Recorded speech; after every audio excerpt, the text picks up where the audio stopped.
Oh, yes. As I sit here and embark on a brand new adventure here with you all, I'm looking off to my left and I'm seeing our lovely dog, the lovely Maltipoo Joxer, a.k.a. Bob, a.k.a. Bobby, completely humping his girlfriend and annihilating. Ladies and gentlemen, hello. How are you doing? Welcome back to Heine House Live. It's really hard for me to contain my excitement. As you can tell, I'm very excited. This is a very important episode.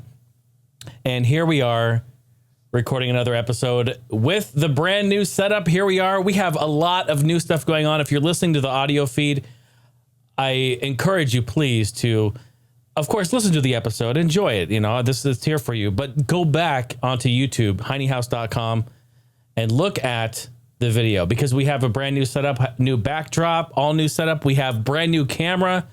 Well, it's not brand new. It's an older model, but used, and it works great, and it's functional, and everything is great, man. We're upgrading. We are moving forward. We are doing things. The show is growing, and I want to continue to evolve and continue to grow with the show and make it better and better as we move forward. And this is actually the first real big upgrade that we've done.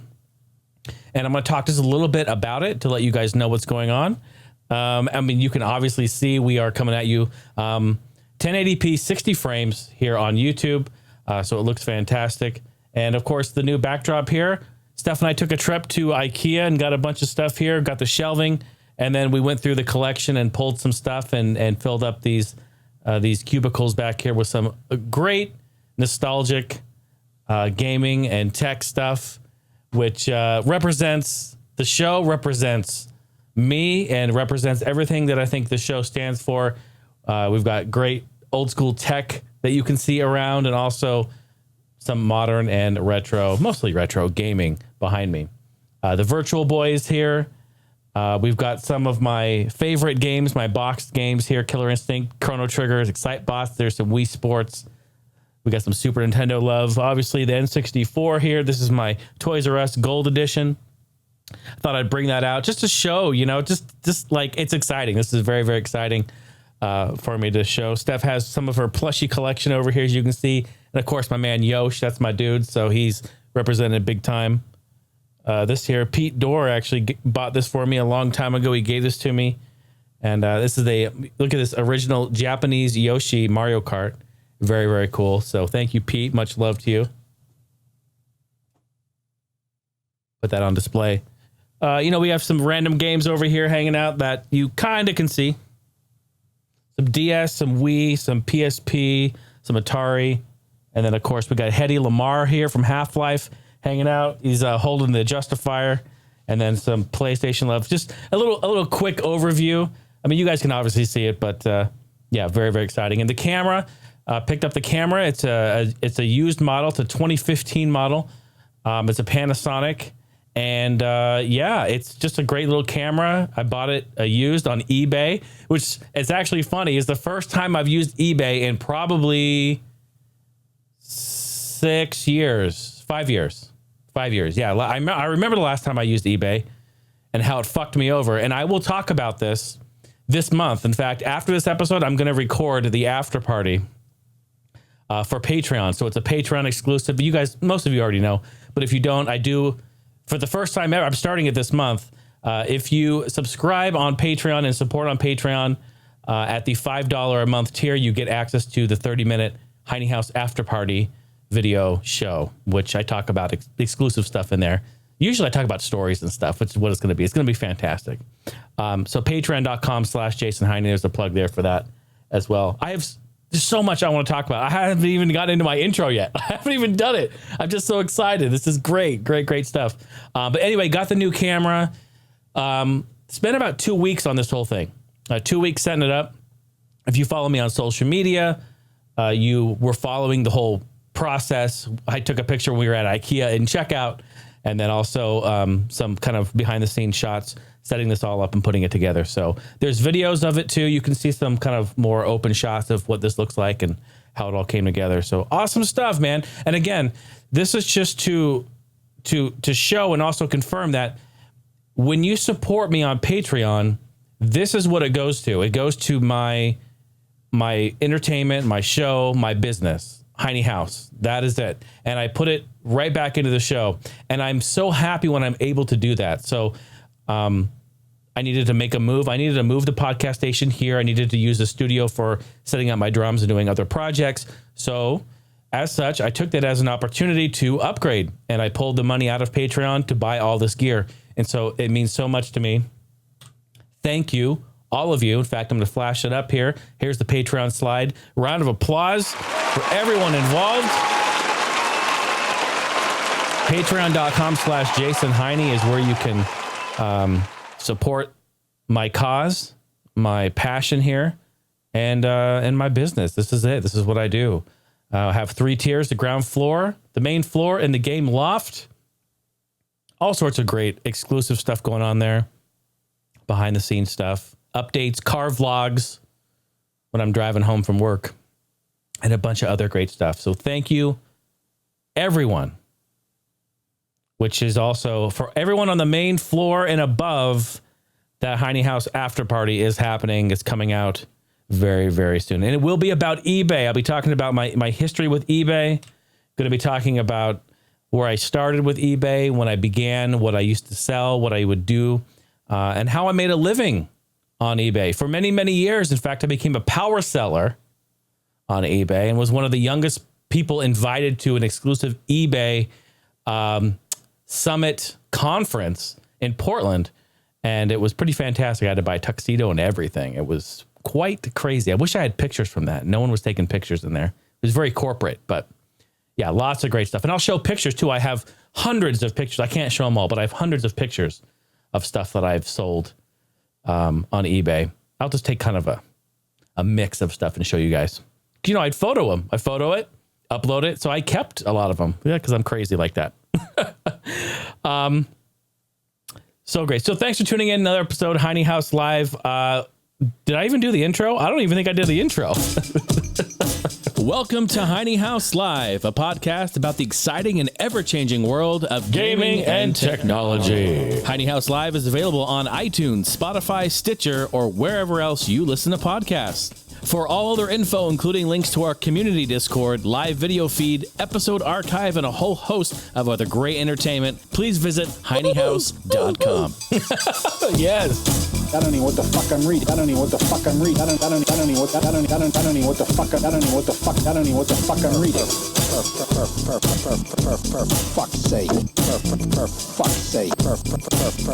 Fuck's sake. Oh, fuck. Yes. All right, here we go. I feel like I'm starting over again. Ladies and gentlemen, hello. No, we are feeling good. Already went through lots of the intro again. Just thank you guys so much for your support. This is great. We're growing. We're moving forward, and we're having a great time. I have a great show today talking about gaming, talking about technology. I have some stories talking about all kinds of great stuff that's happening in my life. And we're going to just jump right into it. Of course, if you can, please, if you're listening to this and the app you're listening to the show on allows you to put in reviews, I would love a review, whether that's Apple Podcasts, which is the biggest one there, Stitcher or iHeartRadio or wherever you're listening to it. There's a lot, actually. There's more podcasting apps now than when I started podcasting 10 years ago. There's so much. It's crazy. And I love that. It definitely allows growth. So wherever you're listening to, please consider giving it I won't say 5-star. I don't want to e-bag. All right. But give it a fucking 5-star. All right. Would you? No, give it a review. I would really appreciate that. And of course, Heine House at Heine House on all the social media. HeineHouse.com is the website. I try to get that all out at the beginning because we have a lot of new listeners and they may like to hear of like where to go and take part and all this sort of thing. Because some believe it or not, some people stumble across this stuff and it's great. I love it. Got some random news to talk about before we jump into some gaming stuff. Because I saw that T-Pain, you guys know T-Pain. T-Pain is the musician. He's a singer, rapper. People would classify him as like the auto-tune guy. Remember in the 2000s, pretty much every like hip hop, pop, R&B song that would have him on, he would be like doing the super auto-tune stuff. In fact, I remember when he first came out doing stuff, and I was like, kind of like, wow, he's just using auto-tune the whole time and stuff as like a gimmick, you know. But when you actually listen to this dude sing, and where did I see him? I saw him on Tiny Desk. So go to YouTube and type in T-Pain Tiny Desk and watch that performance. Seriously, absolutely mind-blowing. The guy is brilliant. He is such a talent. And I had no idea the man could sing so well. He doesn't even need auto-tune, but he's such a fucking boss. He's such a badass. He uses it as just a tool, just a gimmick, just like it's fun. Like he just fucks around with it. And it's hilarious. The dude is amazing. Anyway, T-Pain, you guys know who T-Pain is. He's cosplaying as a Tekken character. If you guys see this, Leroy Smith, dude, it's mind-blowing how he looks exactly like him. It is freaking striking. I got a picture. Well, that's not it. Where is it? I'm new to this. There it is. Look at that. Dude, he looks identical to Leroy. Leroy Jenkins. Isn't that nuts? Amazing.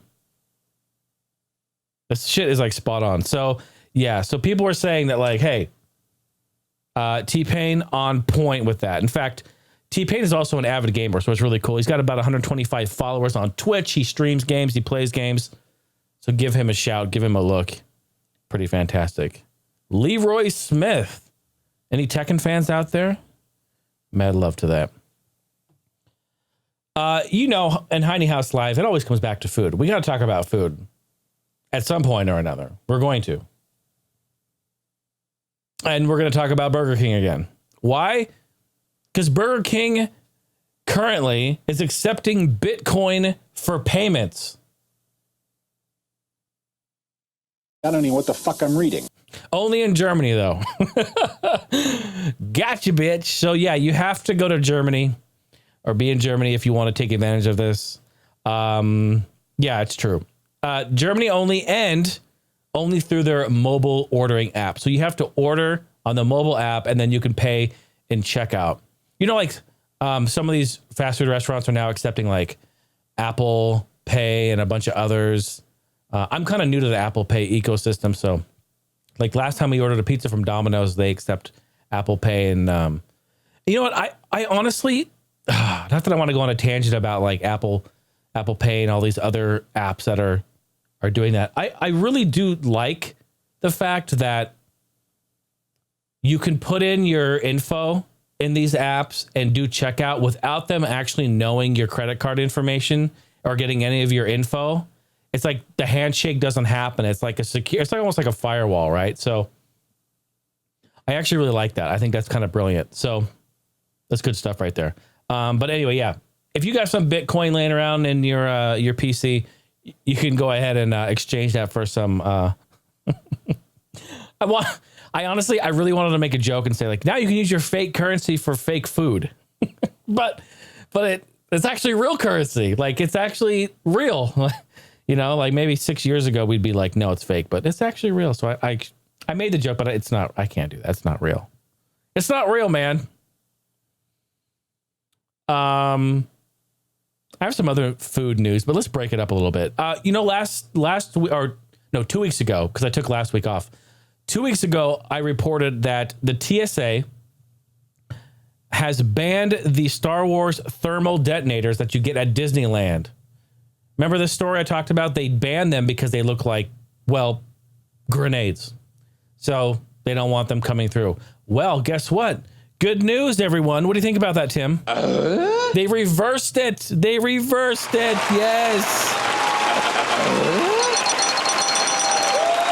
Definitely requires a ding-woo on that one. The issue concerning Star Wars Galaxy Edge themed soda bottles has recently been lifted. You are now able to bring them through on flights in the United States. I have a quote here. A TSA spokesperson said in a statement August 28th, quote, "We have completed our review and instructed our officers to treat these as oversized liquid. Because these bottles contain liquids larger than 3.4 ounces, that's the max you can carry on, they should be put in a checked baggage or emptied and be brought on as a carry-on item. All right, so you can bring them on, but you cannot bring the liquid on. So they did a review, and they are allowing them through. So that's great. Please believe they're going to be checking them, though. You know they're going to be opening them up and looking at them and making sure no liquid's in there. I mean, yeah, well, I want them doing that, too. I mean, ain't nobody got time for that. So that's great. So if you're at the old D-Land and you got yourself a thermal detonator, you can take it along on your flight. Hell, just buy it a ticket and let it sit next to you. Buckle it up even. Why not? All right, we're back on food because guess what? Wendy's has announced new. Oh, let me get my effect here. New breakfast items. What? Do you go to Wendy's for breakfast? I know I sure don't, but I want to now. Whoop whoop. Breakfast alert. Whoop whoop. Honey butter chicken biscuit. You know what? Fuck it. I need to just put this on screen. Y'all need to see this. I keep fucking around with that. What's not the right one? There it is. Take a look. Feast your eyes. Terrible pun intended. A buttermilk biscuit with a fried chicken sandwich in between with whipped honey butter. In fact, I'm coagulating just thinking about it and looking at it. Oh my God. Look at that. Yeah. Wendy's, do you deliver? We need that. Oh, here's the big one. And shout out to the homegirl E-Dub. She's like my Wendy's homie. Frosty Shino. Frosty milkshake infused with cold brew coffee comes in 2 flavors, vanilla and chocolate. Lord, giveth thy strength to pour one of these down my mouth and over my body and let me just bathe in it. Hold on. Let me slow it down in case you didn't hear what I said the first time. A frosty milkshake infused with cold brew fucking coffee. That's probably the best thing I've ever seen in a fast food restaurant. And lastly, the breakfast baconator. Egg, several slices of bacon, sausage patty, 2 slices of American cheese, and a dollop of hollandaise sauce. Wow, now that right there, that's a breakfast for the whole for the whole fucking family, if you ask me. Look at it. Yeah, we need to know a couple things. When does Wendy's open for breakfast, and when do they stop serving breakfast? Because I'll stay up. If it's 5 a.m., I'm there at 5 a.m. I'm there at 4:59, just in the drive-thru. I'm waiting for that light to turn on. I'm ready to go. Those look good. So anyway, shout out to E-Dub. Have some breakfast. Let's go together. That would be fantastic. I'm trying to get this food stuff out of the way. There's so much food-related stuff. Matter of fact, this is a Heine House Live food podcast. Speaking of food, KFC, what in the fuck is wrong with you? What's wrong with you? Bruh. I love you, Colonel Sanders. No, I really don't. But the name of the game is I Love You, Colonel Sanders. A finger-licking good dating simulator is now on Steam.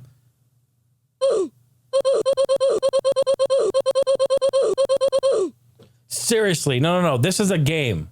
All right? This is a real game. It's on Steam, and it's coming out next week. September 34th. We have a few weeks.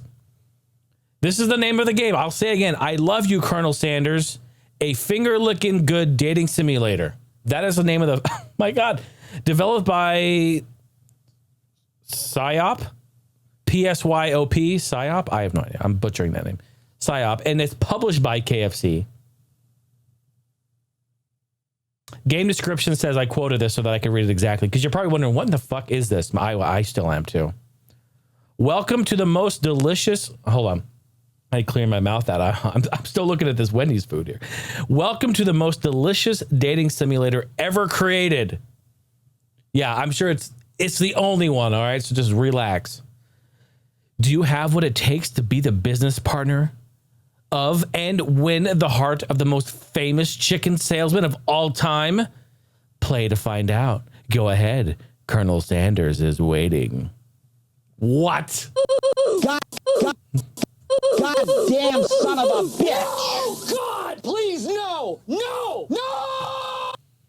Whoever thought making a dating simulator with Colonel Sanders is... There's something in the chicken. That's all I'm going to say. But it's a real game and it is coming out. And what's crazy is I went and looked at it. I checked out the trailer. And what's funny about this is the game actually looks really freaking like the animation style. It's all like totally anime style. Looks incredible. Looks amazing. I love it. But it's a fucking KFC Colonel Sanders dating simulator. Like, what? I don't know.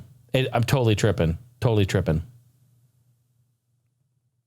Check it out. It's on Steam. Play at your own risk. Ladies and gentlemen, it is now time for This Week in Gaming History. Are you ready? I missed out on 2 weeks of this, so I am jumping in hot and heavy, and we are coming at you with 2 weeks worth of This Week in Gaming History. It is such a big 2 weeks. I couldn't skip out on the last week that I missed because this is the biggest week in gaming history, 2 weeks in gaming history that we have done on the show. We have 3 console releases within a 2 week span throughout history. This is huge. Round of applause again. Another one. Huge. Okay, that's it. And I could not skimp out on it. It's just too important. So what I'm going to do, instead of spend like a half hour on the whole thing, I'm going to speed run those. Okay, we're going to go through it pretty quick. All right, I'm not going to spend a whole lot of time on it, but we're going to go through September 9th through September 21st. Okay, you ready? Here we go. 1993, Gunstar Heroes on Genesis. 1995, the PlayStation 1 console. The PlayStation 1. Perfect. Yes. So good. So good. Amazing stuff right there. Amazing stuff. Which then comes 1995, Rayman on PS1. 1998, NFL Blitz on N64. One of my favorite football games. And I know what you're thinking. It's not like Madden or anything. I know. I love the fake arcadey midway Blitz games, dude. I love it. It's just crazy. It's so fake and it's so aggressive. It's so crazy. You just run and then you tackle them and then you jump on them again and punch them on the ground. You just like do a whole drop kick, like, you know, I love it. It's so good. Blitz is great. Get some friends and have fun with that. Like, order a pizza. It's good. 1998, Spyro the Dragon on PS1. 1999, the Sega Dreamcast. Winner. Yes, there it is. So good. And as such, in 1999, Sonic Adventure was released. 2001, Advance Wars on Game Boy Advance. 2011, Star Fox 3D on 3DS. Remember when that came out? I really did like the 3D on that when that came out. It was fun. I remember when that came out, Gamester81 actually got the console at launch, and he was like, come over here now. So I got up in the whip and drove over to his house, and we sat and we played Star Fox 3D. And he also got the, what was that racing game he got too? It was Ridge Racer, wasn't it? What, I'll have to go back and look. What racing game was released? It was a Ridge Racer game, wasn't it? I think so. That wasn't very good, however, but Star Fox was great. All right, last one on September 9th in 2014, Destiny, the original Destiny on PS3, PS4, 360, and Xbox One. Cross-generation release, how about that? Next day, September 10th, 2002, the one that started it all, Battlefield 1942 on PC. I remember playing that. Great game. I really got into it heavy in Battlefield 2 when that came out. But that was 1942. 2002 and 1942, Battlefield 2. There's a lot of twos. Speaking of two, in 2000, the video game Driver on PC was released. Remember that one? And the last one on September 10th, 2015, Super Mario Maker in Japan was released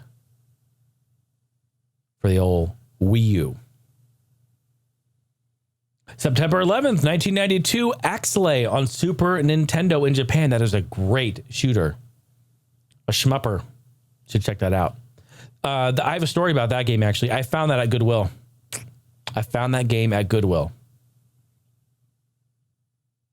was like $5 or something. Crazy. Good stuff. In 2003, Road Rash Jailbreak on Game Boy Advance. 2012, Double Dragon Neon on PS3. Do you guys remember when that was released? Super hype. That game has so much freaking hype surrounding that. I needed to clean my mic here. I'll need to fix that. Sorry.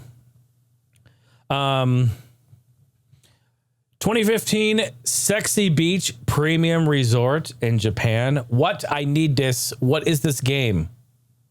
What's wrong with you? What is this game? Yeah. Somebody tell me, please. Sexy Beach Premium Resort. It was only released in Japan, so I have no idea. But I want it. What's wrong with you? Everything, Reggie. Everything. Next day, September 12th, 1986, Adventure Island in Japan. 2002, a Phantasy Star Episode 1 and 2 on the GameCube in Japan. 2006, Harvest Moon on DS was released. And that is September 12th. How about the next day? September 13th in 1985. Holy shit, folks. Super Mario Bros. In Japan. The one, the only, the amazing Super Mario Bros. Wow. That's a dingwoo. 1993, Mortal Kombat on Genesis and on Super Nintendo. 93. What a year and what a day. Genesis, that was interesting. It was a flip-flop. Maybe I'll talk about that a little bit later. But like that was, no, fuck it, I'll talk about it. So that was the flip-flop, right? So when the first game came out, Mortal Kombat on Genesis and Mortal Kombat on Super Nintendo were two really different looking and playing games. Genesis, I thought, was held back. It had the inferior controller for inputs on fighting. You only had 3 buttons. You had to hold start and do a bunch of weird things. It was terrible. And also, that game didn't look as good as the Super Nintendo version.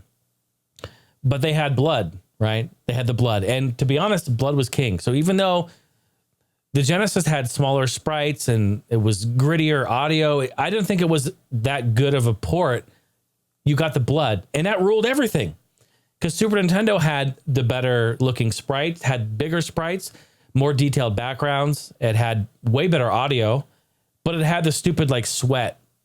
It was terrible. It had no blood, and the fatalities were removed. Like, well, they weren't removed, but they were like dumbed down. They were terrible. So yeah. And then it flip-flopped, like Mortal Kombat 2 came out, and then shit was all gangbusters. People were going crazy. Both ports were really, really good.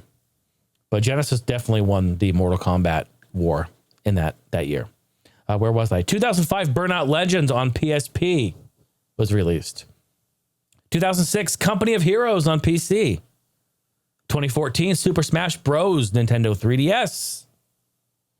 2017, Minecraft, the 3DS edition on what? The 3DS. Moving on to the next day, September 14th, 2001. Holy shit, the GameCube console in Japan.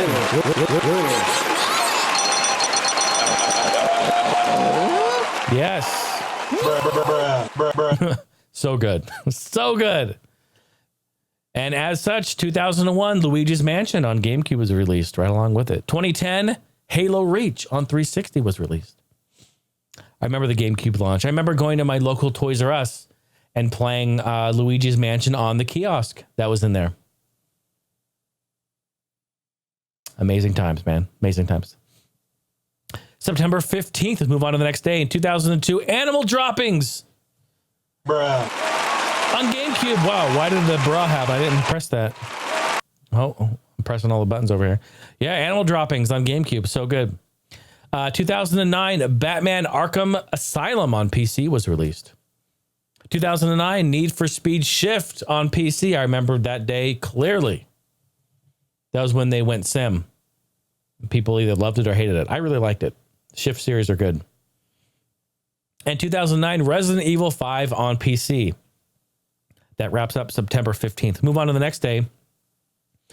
September 16th in 2003, Simpsons Hit and Run on PS2 was released. Great, great game. 2008, Star Wars The Force Unleashed on PS3, PSP, Wii, and 360. And actually, I know one of the leads on that game. Mark Soderwall, actually, I know him. He's a great guy. Invited him out to Game On many times. He's just a fantastic guy. Maybe I'll ask him to be on the show. We can talk about some of that Star Wars developing for... He did a lot of stuff, actually. He might be a good guest. I'll look into that.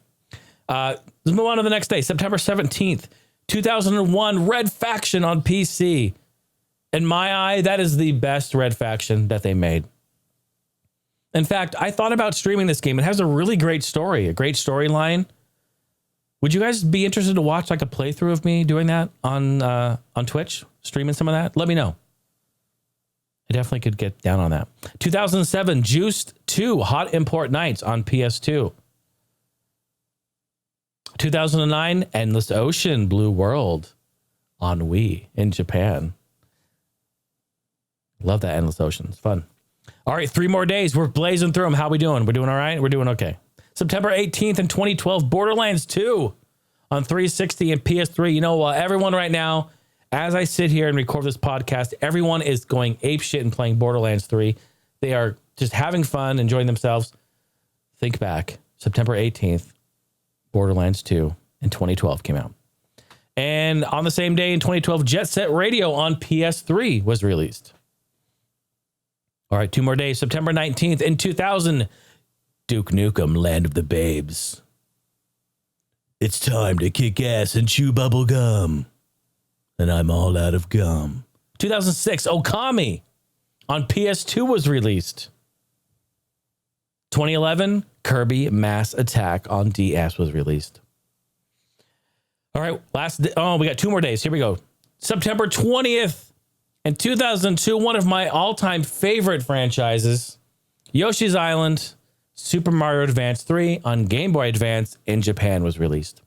One of the greatest platformers I think ever made. I love that. Yoshi's Island on Super Nintendo. 2011, Gears 3 on 360, of course. 2012, Final Fantasy 3 on PSP in Japan. 2013, Legend of Zelda Wind Waker HD on Wii U was released. So cool. So cool. People sometimes give Nintendo shit, and I'll be the first one to give them shit over stuff. I saw this thread. Maybe I won't get into it. I saw this thread recently where someone's like, oh, there they are, just rehashing their stuff again, just re-releasing their games over and over and over and over. Yep, that's Nintendo. No new IPs. Yep, just a bunch of shit over and over. And you know what? I can give that argument this much weight because yes, well, except for Astral Chain, there's some new stuff coming out. They do play it safe, but yeah, it's fucking Nintendo. Guess what? They're built on these franchises. They're going to re-release them, and we're going to keep fucking buying them. Yes, I know, and you're right. I don't know what to tell you, man. Yeah, I'm sorry. Fucking Mario and Luigi, they're kind of popular. I'm sorry that Link and Zelda are kind of fucking popular. People sort of like them. And they're going to continue to do it. I don't know what to tell you, bro. Just bruh. Bruh. All right, the last day here. September 21st. Here we go. Tetris 2 on NES in Japan. 1994, Kirby's Dream Course on Super Nintendo in Japan. Amazing game. And finally, in 2004, Monster Hunter on PS2. Ladies and gentlemen, that is This Week in Gaming History. All right, let's jump in. I got some gaming news to talk about. There's some stuff that's been going down. A lot of actually news with the WoW Classic that was released a couple weeks ago. The WoW community has come together and they have embraced, they have held hands, and they have celebrated the first person to reach level 60. And there was like thousands of people there in game cheering him on, watching the character go. And it was actually a really cool thing to see. On August 30th, just 3 days after WoW Classic servers went live, Jokered TV became the first person to hit level 60 in WoW Classic. After the streamer reached the major milestone, he gained an incredible amount of new followers, going from 1,000 to over Get this, 120,000 followers in a week. Holy shit. And soon after he went from being the biggest affiliate on Twitch, he officially became a partner on September 2nd. That's great. You know, they have certain things that you have to achieve before you become a partner. You know that, right? They have a whole fucking checklist.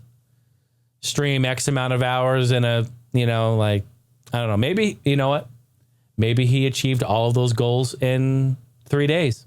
Maybe he did.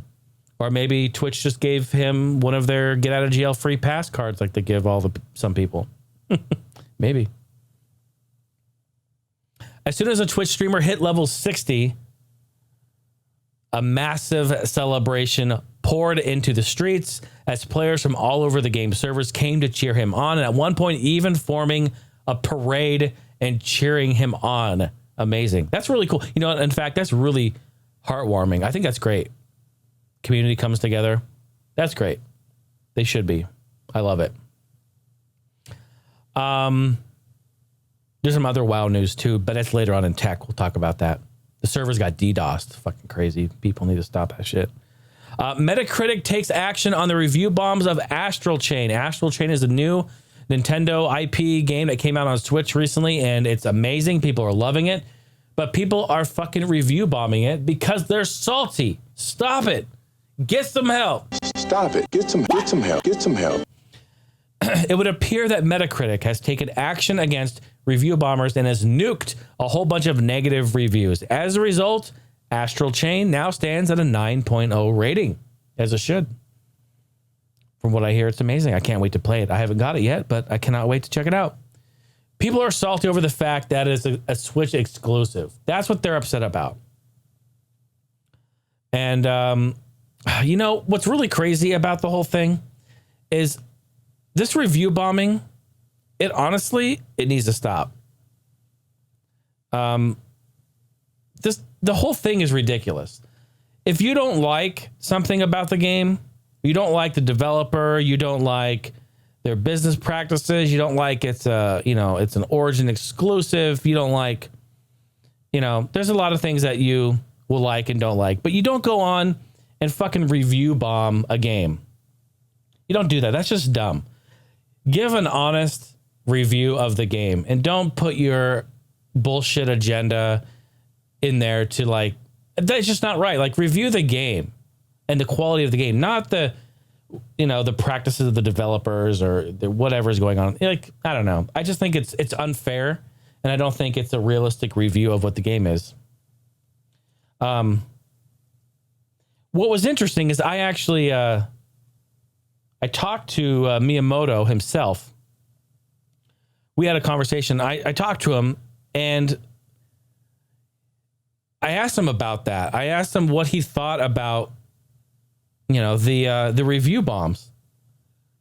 And we were talking, and we had a great conversation about stuff. We were talking about Star Fox and things. And I tried to bring up F-Zero. He didn't really want to talk about that too much. But I said, everyone's review bombing Astral Chain because it's a Switch exclusive. I said, how do you feel about that? You've got people who are review bombing it because they want it on their 360, they want it on their PS4, they want it on their PC. They're getting very salty. They're upset. They're pissed. They're being kind of unreasonable. We knew it was a Switch exclusive. We knew that. Like, what do you think, Mr. Miyamoto? What are your words? What are your words to the world, to the people who, to everyone who is photobombing you? What would you say? I'm dragging this out because I'm setting something up here. Go on, you guys know me. You guys know me by now. You know me better than that. You guys know what's going on. Oh my God. Yes, I just fucking typed it in.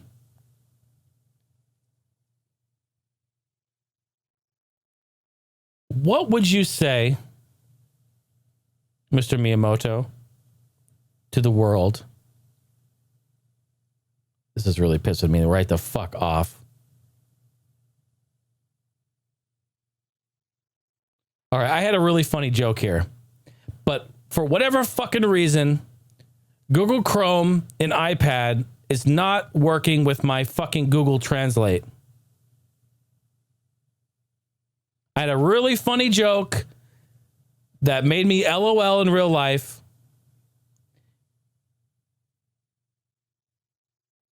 And for whatever, okay.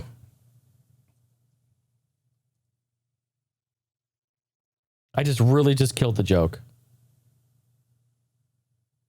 Okay, great. Yeah, it's English. Translate it. Translate it to fucking... When I go back, it refreshes. It's so... Okay.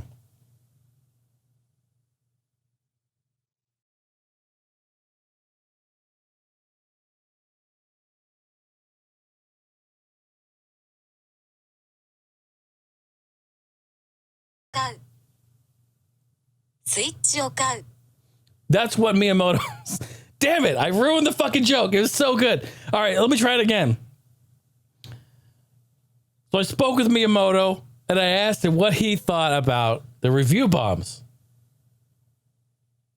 And he told me it's very simple, Mr. Heine. It's very simple.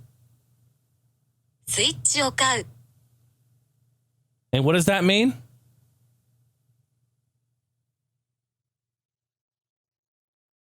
It means buy a fucking Switch. God damn it. I'm so pissed, man. I don't know why Google Translate didn't work in my stupid ass iPad. But I had a great joke there. I had it in both. It works on the web. I should have done it on the web. Whatever. I'm over it. Moving on. Steph's yelling. I'm fired. I hate that when I have a great joke and I build it up and then I have fucking technical problems. That ruins it. Anyway, my point is, folks, if you're salty because you don't have a game and it's exclusive to a console, buy the fucking console. Just go buy it then. Relax. Well, I don't have $300 to spend on it. Yeah, most people don't just have like $300 laying around to buy. I know, but don't be salty and bitch about it. Speaking of Switch, Overwatch is coming to Switch. Yes. All right. Man. This is not a drill. Overwatch is coming to Switch. Recently was announced in the Nintendo Direct that we watched. Of course, a bunch of other amazing things happened in that Nintendo Direct as well, but this is included in that. Blizzard is adding in the Nintendo Switch that this version of Overwatch will also have gyro controls, which let players tilt their console to line up the perfect shot.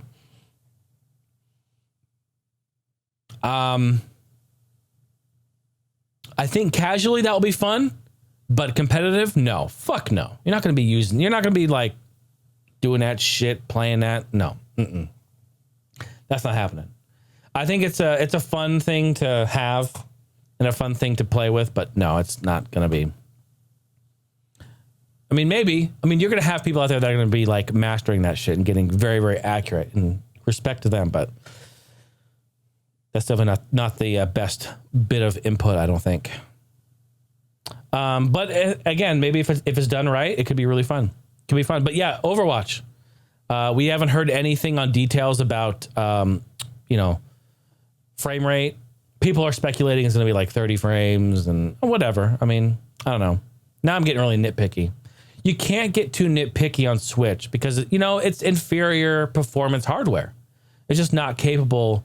It's not as capable as a PlayStation 4, an Xbox One, and definitely a PC. It's just not. So we have to be thankful for what they're able to squeeze out of it. It's like a overhyped, not overhyped, but over. No, I don't want to say that because I don't really know the architecture. I can't back that up. I was gonna say like it's comparable to like a really high end like mobile device, but I think it's better quality than that. So I think it uses NVIDIA's Target, doesn't it? I don't know. See, I don't know. I don't know the facts. I can't say that. Somebody let me know. Someone let me know what the architecture is on there. I think it is. Some other news in gaming here.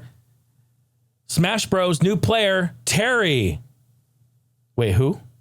Terry from Fatal Fury is coming to Smash Bros. And all of the Smash players in the world were silenced. There was a mad silence when that was announced because unless you're old school player, or if you're heavily into SNK, Neo Geo stuff, you probably don't know necessarily who this is. Well, I mean, Fatal Fury have been around. They're on other consoles too, but 1991 is when they made their first appearance in SNK territory. The Fatal Fury games. And I'll be honest, even me, if you came up to me before I even researched this, if you came up to yesterday and been like, yo, Jay, who, you know Terry, the character Terry in video gaming? I would be like, no, I have no fucking idea who that is. I really don't. I don't know who the dude's name is, but the picture, you see the picture of him, be like, oh, that's a dude from Fatal Fury. Oh, I know that. I didn't know his name. So, you know, it's just funny. But hey, Terry's coming to Smash Bros. And we don't have any details on like how he's going to play or the moves. We haven't seen anything yet, but excited to see what that turns into. Very cool. Some more Nintendo stuff. Big news here. Very exciting. Round of applause. It is the old news now, I know. But this, again, this was last week, but I'm a week off, so you have to just bear with me. And you all know this now, so I'll skim over it. Super Nintendo has arrived on Switch. Dude, yes. Absolutely. Isn't this exciting? This is great. Absolutely great. And again, it's old news now, I know, so I'm sorry. Launched September 5th. Amazing library of games that come out originally here with it. This is great. I'm so thankful that they brought it to the system. It's exclusive to the Nintendo Online subscription service. Games will feature the rewind function. Yes, I'm happy for that. And you know what? If you're fucking hardcore and you can speedrun the game and play it and not die once, great for you. That's great. But I'm a fucking scrub at some of these games and I need the rewind. I think it's great. Might actually mean I can actually complete a game once in a while here. It's awesome. So rewind is there. I'm happy about that. And they also have a Super Nintendo controller that they're going to be selling, not along with it. It's sold separately, $29.99. It is a Super Nintendo, a wireless Super Nintendo controller with a USB-C charging cable that allows you to play this authentically. Oh my goodness, yes. I am so happy. I'll be buying 2 of these controllers for sure. I'm fucking salivating at the mouth because I'm extremely excited for this fucking thing. I have a screenshot here. Do I hit the right button? I do hit the right button, but I'm not mirroring. Let's mirror that. It has a great list, a great library of games, rather, that you are going to want. Here we are. Look at that. There it is. Yeah. Brawl Brothers, Demon's Crest, Joe and Mac 2. Whoa, don't move on me there. Joe and Mac 2, Kirby's Dream Land 3, Star Fox, Super EDF, Earth Defense Force, Super Mario Kart, Mario World 2, Yoshi's Island, Super Puyo Puyo 2, Super Tennis, Breath of Fire, F-Zero, Kirby's Dream Course, Pilot Wing, Stunt Race FX. Unbelievable that they did Stunt Race FX. That's crazy. So cool. Super Ghouls and Ghosts, Rewind feature, Super Mario World, Super Metroid, Super Soccer, and Legend of Zelda, Link to the Past, my favorite Legend of Zelda. Right there. Look at that. And there's the controller that you can purchase. And it will not dock on the system like the NES games. It will, you charge it just like a Pro controller. All right, with USB-C. And they're not available just yet. Nintendo has a website placeholder page for these, but they're not available yet. If you subscribe to the service, you are eligible to buy these. You can buy up to 4 per subscription account. All right. I'll be buying 2. My older brother CJ sent me a message today. He wanted to play some Super Nintendo Mario Kart, some Super Mario Kart online, and I can't wait to try it out. One thing I will say that I'm kind of dreading is that the online for the NES games was fucking terrible. It was laggy. Honestly, I could get better fucking reception from my 2G network in the middle of a forest than the fucking online Nintendo games. And it just blows me away. Here's my question. How are they doing Smash? How are they playing Smash without this fucking lag?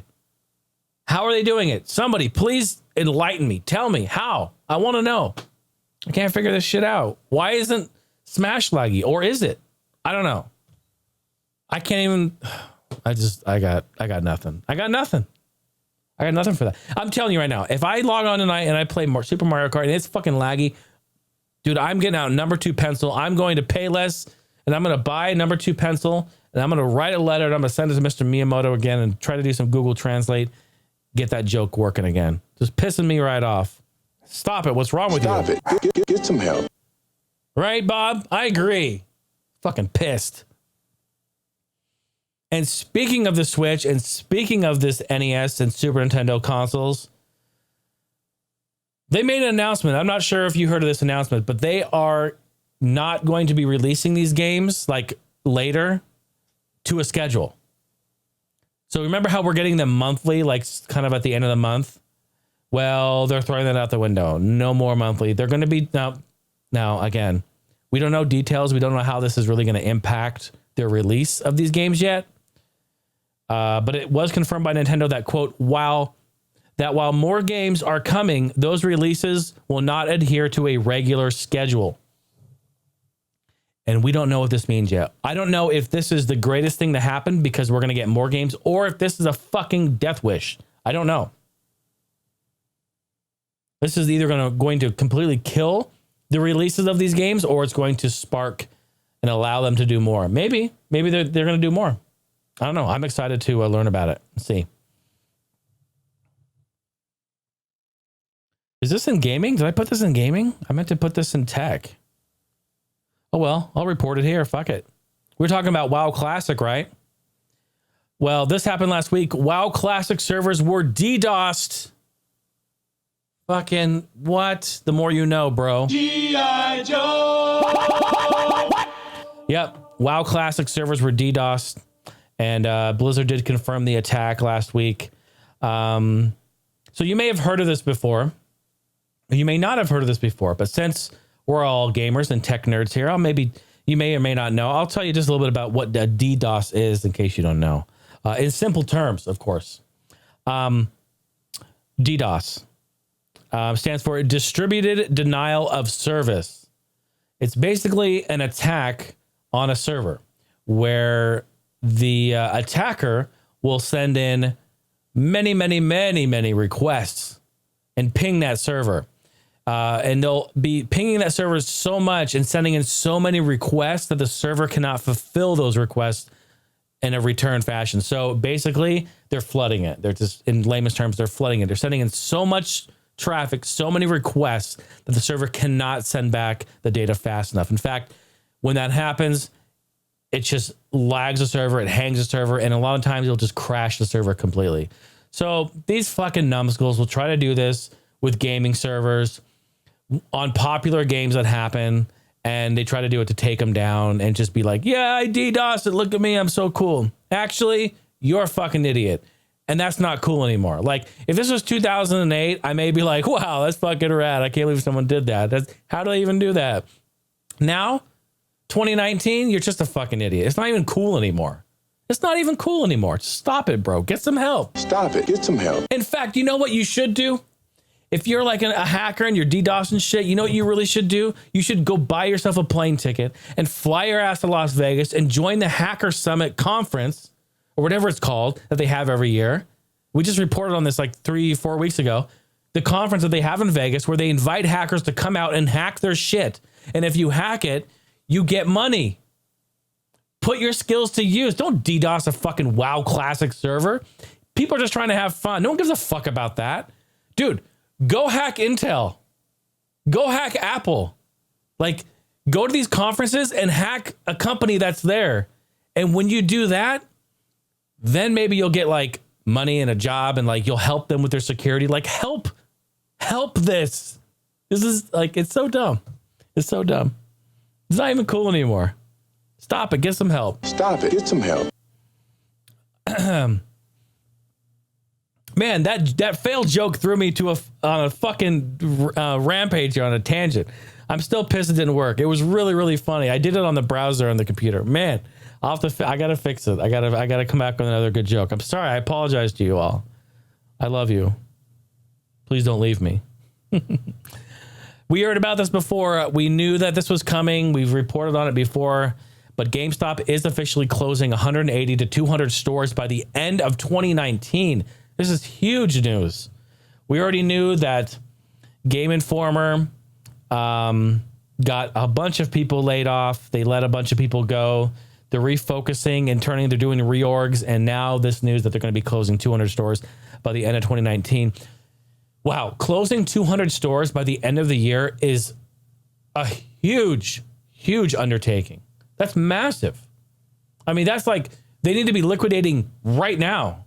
Like right now. That's crazy, man. During the GameStop Q2 earnings call, company announced it would be closing between 180 to 200 stores. They're saying of the underperforming stores globally. During the call, GameStop CFO James Bell praised the company's over 5,700 stores worldwide, stating that 95% of them were profitable. Nonetheless, the company is beginning to roll out an ongoing plan that will also result in even more store closures in the next 2 years. Holy shit. So this is the beginning. This is only the beginning. Quote, while that it is an impressive statistic, we have a clear opportunity to improve our overall profitability by desensifying. Wow, is that really what they're calling it? Oh, densifying, de-densifying. Let me get my hooked on phonics works for me. De-densifying our chain, he said. That work is well underway. We are on track to close between 180 and 200 underperforming stores globally by the end of the year. Okay. Bell blames us on 1, the timing, and 2, currently where the console generations are at, saying that because they announced Sony and Microsoft and Nintendo, you know, they're all announcing like their new consoles. We're kind of in a console like wager, like it's quiet right now in the console world. So he's blaming it on that. Like if we had a console, if Microsoft was releasing, you know, Xbox 2 tomorrow, like their business would be up. Yes, that is true. Their business would be up. However, no. I'm sorry, Mr. Bell. That is not the reason why you're having fucking financial problems in GameStop. It's because of so many things that we all know. So many other things. I think that's really funny. That is such a corporate bullshit way to say it. That pisses me off. Man. De-densifying. That's fucked. De-densifying. Isn't that the most corporate horseshit thing you've ever heard in your world? De-densifying. It's fucked. Yeah, you're a little too dense, bruh. Get some help. Get some help. Is there a bug flying around here? I bet you it's an HD. Is that an HD bug? Thought I saw something flying around. Super Nintendo World is going to open in Japan next spring. Yes, yes, yes. What's wrong with you? Nothing. Polygon reported this. We all knew the plans of this because we talked about it earlier in the year that they'll be coming to Japan, but we have a little bit more news on it. And I put a lot of words in here to try to read this kind of verbatim. I didn't want to mess anything up. So to let you guys know, Super Nintendo World, that's what it will be called. It's going to open next spring, Universal Studios in Japan.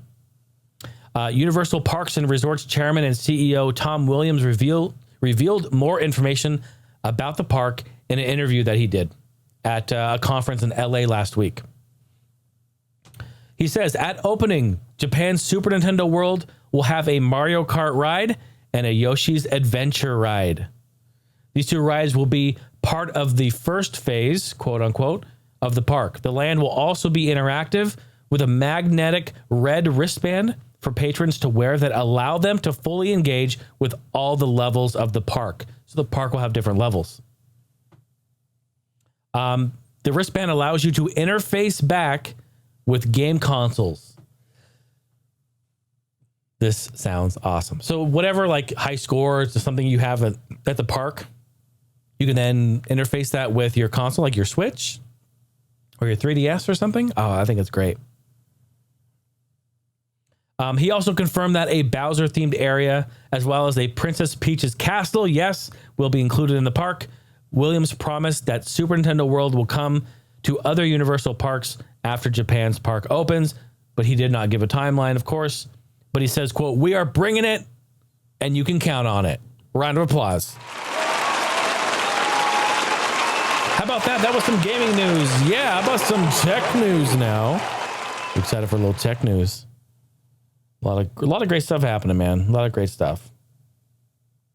Hey, was a huge week for Apple. You guys all know this. Huge week for Apple. They had a keynote. It was about an hour and 45 minutes. I sat and I watched a majority of it yesterday. I sat down. I kind of skimmed through it.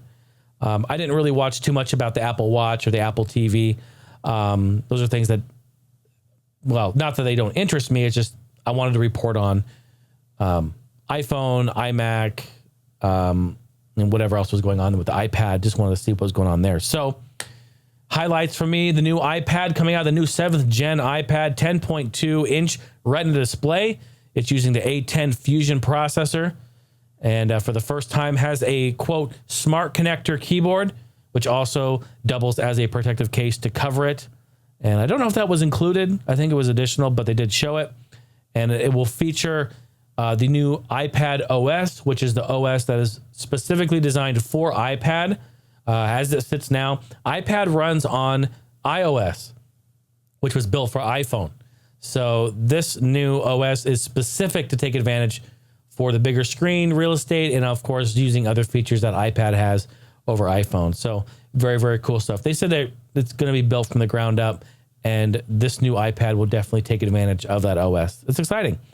All that means is that the older iPads will be cheaper in price, and hopefully that means that I can eventually upgrade this iPad mini, which my brother generously donated to me to use for here. And it has changed Heine House Live tenfold. It has changed my podcasting flow completely. Even though it has some issues and it's a little laggy and it doesn't do Google fucking Translate the way I want, it has changed everything and I love it. So I would love to upgrade it, and maybe in time I can do that. They come down in price. So new iPad, great. 7th gen iPad, good stuff. Starts at $329. That's a great affordable price for an iPad. On September 30th, they announced the iPhone 11, a 6.1 liquid Retina display. Supports Dolby Atmos for the audio. It has a dual camera setup, a 12 megapixel wide camera and a 12 megapixel ultra wide field of view camera. Uses optical 2x zoom out. Has new night mode, which looks amazing. The low light is incredible on it. It uses the new A13 chip, which is the fastest CPU and GPU in a smartphone on the market today. It honestly looks really good. Really, really good. Me personally, I use iPhone. I'm on the every other iPhone plan. They usually will release an iPhone I got iPhone like at launch, day one. And then they released like the 3G, and then they released the 3GS, and I got that one. Then they released the iPhone 4, and then they released the 4S, and I got that. Then they released iPhone 6, then they released the iPhone 6S, and then I got that. So like every other, because I use my phones honestly for like 3 or 4 years. I try to get a lot of time out of them. So yeah, I don't know. I probably won't pick this one up, but well, because I don't really have $1,000 laying around for a new fucking smartphone, but maybe in time down the road. So the iPhone 11, very cool. And then they introduced the iPhone Pro Super Retina XDR display is what they're calling it. A13 chip with machine learning. Has an additional 5 hours of battery life. Fast chargers included. Has a new ultra wide camera. So it has 3 cameras on it. It has a telephoto camera and a new wide telephoto and ultra wide 120 degree field of view camera. The pictures they showed were amazing. They looked incredible. The machine learning helps with using the right processor at the right time. It conserves battery. It only uses what it needs. A lot of really great technical geeky stuff that you should go back and watch if you're an Apple fan, if you're interested in that. If not, no big deal. No sweat off your back. But they're, again, they've kind of been releasing the same phone for like the last, 10 years. But they keep getting better and better and better as they progress. And me personally, video, audio, photos, like that's something that I enjoy and I like. So it may be something that where like you could invest in one of these phones and really it could be like your main rig for filming. And I'm kind of looking at that, like to do thrifting or do other videos. Like you could just use the phone, you get a nice field of view. Man, that's starting to sound kind of sweet. I'll be honest, it's starting to sound really sweet.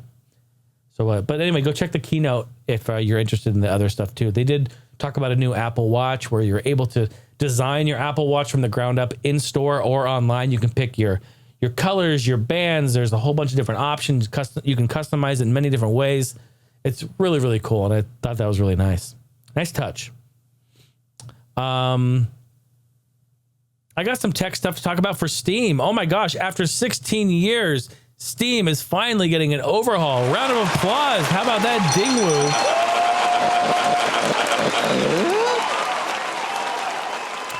And yeah, sure, we did have several very big overhauls and updates in Steam's history. Yes. Do any of you remember when it was Army Green back when it launched? In what, 2003, 2002, something like that? Do you guys remember when it was Army Green?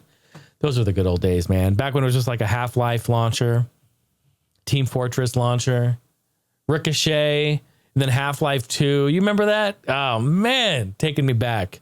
Dave Defeat. Good times. In fact, I think I still have in my inventory in Steam right now, I haven't deleted it. They'll probably pull it out of my account at some point because they're like, why the fuck is this here? Because you can't use it. I still have an invitation to join the Steam Community Hub beta in my account. It's a little thing that you click on and then you can send it to a friend because it was in for a long time. It was invite only. And I still have it in there. It's like the Community Hub's been around for a long time, but since 2012, but I still have that ticket in there. It's so funny. Anyway, but what do we want to talk about this? I don't know. We haven't really seen it yet. They just announced that the big update is coming. It will be, I believe, on Fridays when the beta of it will launch. And then I think in a couple of days after, it will go full force. So I made some few notes here. Brand new Steam library coming as an opt-in beta. There it is. Oh, September 17th. I did put it. September 17th. You can opt into the beta. So go to your settings in Steam. Go to settings, click on the beta tab, and then click opt in, and then click apply, and your Steam will reset, and it will probably update so that anytime they push a beta through on the client, you will get it, and it will just automatically download it. Sorting, categorizing, creating collections, and having it be fully customizable are in the buzzwords here for this. I'm excited, and I will welcome it with open arms. I'm excited to have Steam be a little bit better looking. Spruce it up a little bit. It's been a while, redecorate your room. Redecorate your room a little bit. Speaking of Steam, there's a new indie tag game search that they launched. They finally put in there. The indie category alone has more than 40,000 entries. And you have to be careful here because even if your game isn't indie, you can put it with an indie tag on it and it will come up with that indie tag. So why someone would put an indie tag on a game that isn't independent doesn't make sense, but they're trying to get in use that as a buzzword to get in there. But that's really interesting. So be careful because it's not exactly accurate, but nonetheless, if you search indie in the game store, you will get a population of games with that tag, which I think is great because me personally, I have games on Steam. I'm going to have more games on Steam, and I'm currently working on games that will be in Steam down the road. So indie tag applies to me, and I think that's great. And I'm just anything to help us indie devs out, I'm all for. So that's great news. Do we really want to talk about this? Facebook dating has arrived. Oh my God. I can't. That's how we met, isn't it? Steph is so funny. She goes, I'm going to start telling people that's how we met. That's really great. I can't wait to see who your grandma's dating, Steph. I cannot wait to see who she's dating. That shit is going to be on Facebook. So good.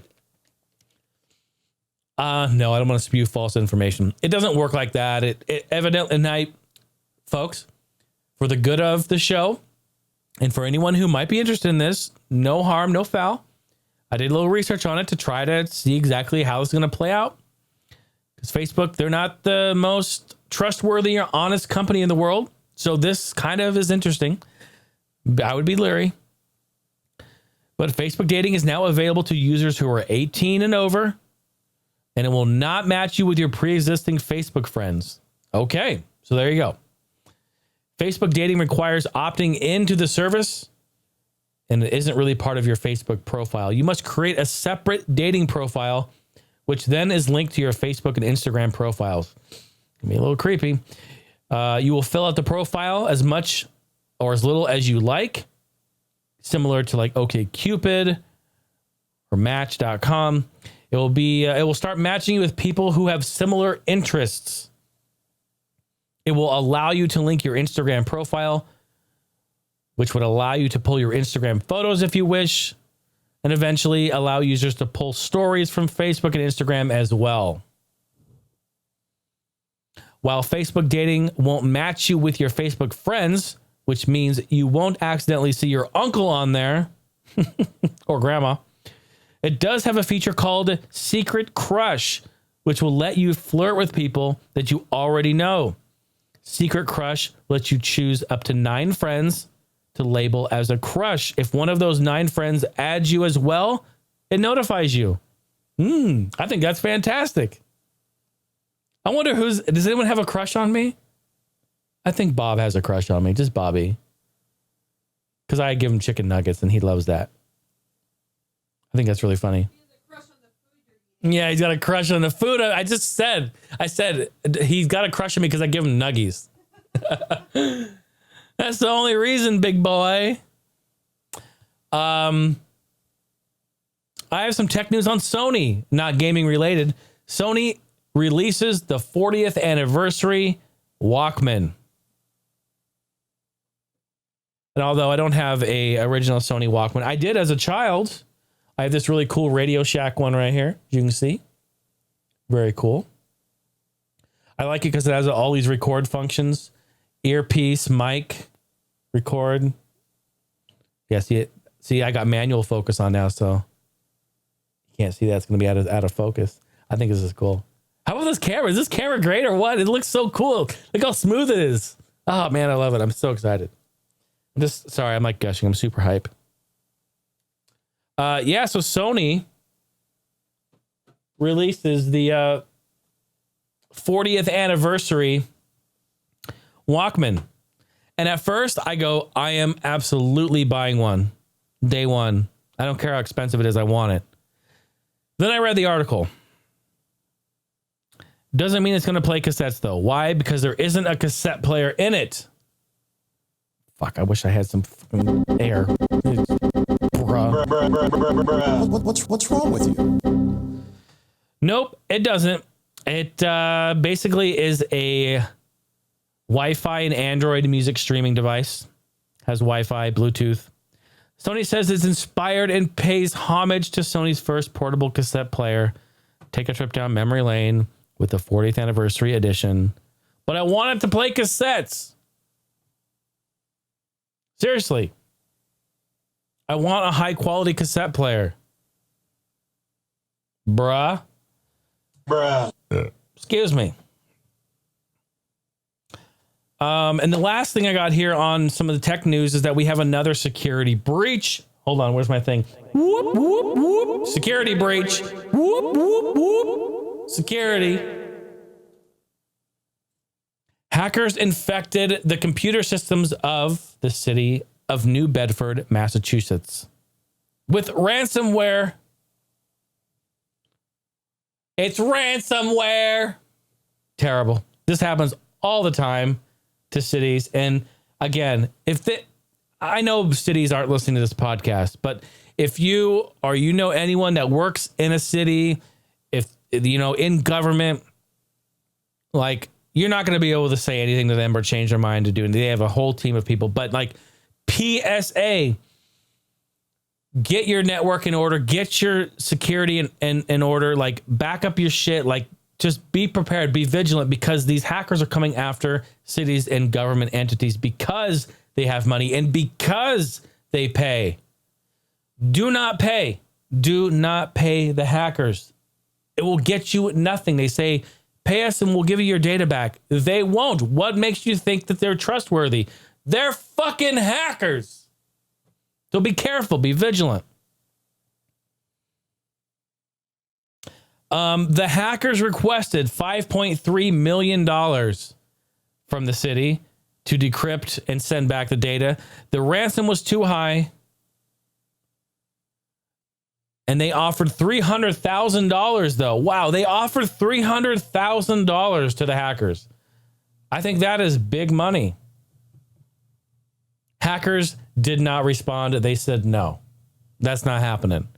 They decided to not take that. So they got a big fat nothing, a big fat zero. And luckily the city was vigilant. For the most part, they were able to shut down their servers and contain the attack from spreading further. It infected only 158 computers. You may say, 158? Holy shit, that's a lot of computers. Yes, it's only 4% of their government city computers that were on the servers. 4%.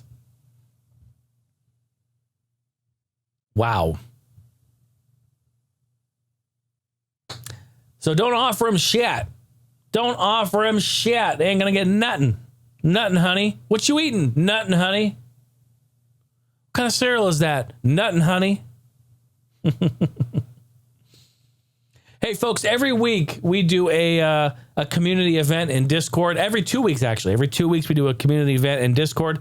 And because I took last weekend off to set up this amazing thing, we didn't do the community event. I didn't promote it again. We are currently on hashtag My Angry Game. The week before we did My Happy Game. Now we're doing My Angry Game. Post a picture, post a story, post something in Discord of a moment that you've had where this game, it makes you so angry, so frustrated. I have even heard stories of people take controllers and break them over their legs or throw the controllers and break them. I don't condone that. Please don't ever do that. But some people can't control their anger, and that happens from time to time. But let's hear your story. Post a picture of it. What is a game that just pisses you right the fuck off? And every time you play it, you get pissed off. And why? Why do you get pissed? What is it? What is your anger game? We're going back and forth. We had great turnout for My Happy Game, but now My Angry Game. How do you take part? Join our Discord community. Go to my website, heinehouse.com, HEINEHOUSE.com. And scroll to the top. Click the little Discord link, and it will take you right to the Discord server. Mobile phone, tablet, computer, laptop, it works on all of it. Join in, have some fun. And we have a podcast chat room. Click that, join in, have fun. Water's good, water's warm. And we'll be happy to hang out with you on there. All right, wouldn't that be nice? Be great. So post a picture in there. Get in there. Can also send audio questions if you have something you want to say, you want to chat. Hey, how about you let me know about the new layout? Let me know what you think. Let me know. Honestly, give me your opinion on the layout here, the new camera, the new just everything. I'm super excited for it. Give me your feedback. Let me know what's up. And call in 503-908-5490 is the phone number. 503-908-5490. You call that. You don't even have to talk to me, because who wants to talk to me? Nobody. You just leave a voicemail. Oh, that's so easy. I don't even have to talk to Jason. Fuck him. Leave me a voicemail. Just leave me a voicemail. It'll come through my email and I'll play it. In fact, I have one and I would love to play it for you right here. Because that's what we do. And I'm going to make sure I'm not mirroring because, I am. See, I'm on it now. Folks. Got my iPad, my volume's up. Here we go. Hey, Jason, this is Josh, also known as Frantic online. I do my own podcast that's a solo show similar to yours. And I just wanted to say that all gen gamers back in the day was the original inspiration for me to want to go out and make my own podcast. And ever since I started this podcast about 2 years ago, I have been just loving it every week. And I kind of do the similar idea where I talk about my life, video games, movies, whatever. Yeah. And this isn't a plug for my show. I just want to say thank you so much for giving me that original inspiration, because I used to work overnight shifts, stocking at a grocery store. Shitty. Terrible job. Yeah, I get it, and bro. All Gen Gamers was one of those like shining beacons. Hell yeah, man. That made me feel better about everything. And it was one of the podcasts that got me into podcasts. Nice. As well as the Cartridge Club in that community, which I know you know and are a part of as well. Absolutely. So Great. that's all I called to say is thank you so much for just being you and doing what you do. All right. Thanks. Bye. Thank you, Frantic, my man right there. Thank you so much for the audio question. What a heartwarming message. I really appreciate that. Yeah. Shout out to the Cartridge Club. Those guys are fantastic. All my friends, beautiful people. Yeah, you know, All Gen Gamers was there for a lot of people during a lot of different times in your lives. And it's not that I don't know that. It's the reason why I'm still here right now is I do know that. And I love hearing about it. I love hearing the passion and the emotion and the fond memories that it brings you. And honestly, what I ultimately want to do is inspire people. And I want to get people to laugh or just have some enjoyment, even if this is here just to kill your time and kill a day at work. You're working somewhere shitty that you hate right now and you don't like being there and you're fucking pissed off, and like maybe you can laugh a little bit. Maybe I can bring that to you. That's all I really care about.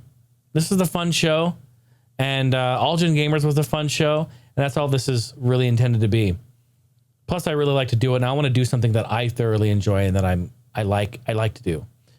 So, Frantic, thank you so much for the audio question. That means so much. And join Discord. This is a great opportunity. Join the Discord and come in the podcast chat room and plug your show. Come in. I want people to share what they're passionate about, and maybe other people in there will take part too. You never know. You know, I mean, we try to keep the spam to a minimum. We're not going to sit there and just spam all day long on stuff. But like, dude, roll through. Come through and say, hey, I'm Frantic. I submitted the audio question on the episode, and hey, I'm just letting you guys know I do this. Like, just fucking promote it. It's all good, man. It's all good. There's your community is my community. We're all in this together. So like, makes a lot of sense. Makes a lot of sense. So hey, you want to take part? You want to throw down a question? Maybe share a memory like that? That's fantastic. Please do. Come on in. The water's great. Give me a call. 503-908-5490. Go ahead. Just pick up that phone. Just pick up that phone. Give me a call. I'll be standing by. Nude from the waist down. Ladies and gentlemen, we're going to wrap the show up here with the closer here. My mouth isn't working. Big shout out to all of the amazing friends on Patreon for the support, for keeping the show alive. And in fact, the reason the show is happening right now as you're listening is because of all these people you see on your screen and for the support. Patreon.com/Jason Heine is where you go. And for as little as $5 a month, that's it, $5 a month, that will get you into getting the exclusive show, the Heine House After Party, amongst many other things. I just redid all my tiers. You really should go check it out. And you can definitely jump in on that. And I have other tiers too that give you early access to videos and also my entire music discography from the past and the future and a bunch of other stuff. You really should take a look.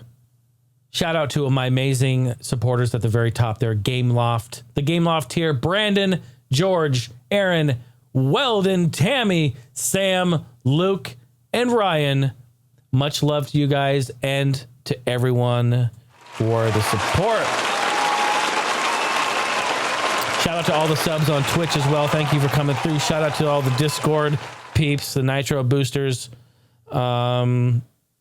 Shout out to Mario for always throwing shit in a pipe, keeping it real, cleaning out the pipes. And make sure to call me,